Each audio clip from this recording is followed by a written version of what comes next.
من ڕووبار ئەحمەد بەشداریم کردووە لە یادکردنەوەی 8 مارس ئەمڕۆ لە بەردەقارەمان لە شاری سلێمانی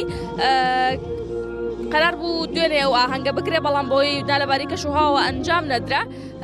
ئەمڕۆ لێرە بە گروتینێکی جیاوازەوە ڕاستە دەوام هەیە زۆر کەس نایانتوانی بەشدار بن بەڵام وەکو دەبینین هەیەجانێکی زیاتر هەیە لەبەرەوەی 8 مارسی ئەم ساڵ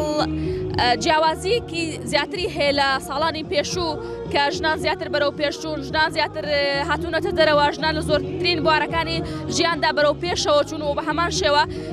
وەکو ژنانی چالاکوان، ژنانی ڕۆشنبیر، ژنانی ئازادی خواز زیاتر بەشداری دەکەن بۆ هۆی ئەو بەرخۆدانەی کە ئێستا ژنانی گەریلا لە گارە و لە شوێنە جیاوازەکانی تر دژی فاشستی تورک لە ڕوبەڕووبوونەوە جان و ئەو داسانانەی کە تۆماریەکەن هەیەجانێکی زیاتری بەخشیوە بە ژنانی باشوور و هەر چوار پارچەی کوردستان بۆی زیاتر بەشداری بۆنەکان بکەن و یادیان بکەنەوە و یادی شەهیدەکانیش بەرزڕابگرن.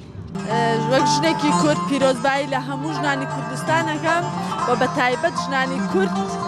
و داواکارم لە هەموو بوارێکی ژیاندا سەرکەوتوو بن و یەکێتی خۆیان بپارێزن بۆ ئەوەی داگیرکەوت لەناو بەرن و ئازادی کوردستان بەدەست بێن. گیربەکر عەلی خەڵکی سلەیمانیم بم بۆ نەوێ پیرۆزبایی لە هەموو ژنانەکەم لەوانەی کە کارەکەن دەستخۆشیان لێ یەکەم. ئەم ساڵ ئەم 8 مارسە جیاوازی هەیە لەگەڵ 8 مارسی تر دەستخۆشیتان لێ یەکەم و سەرچاو. بەڵێ ژن لە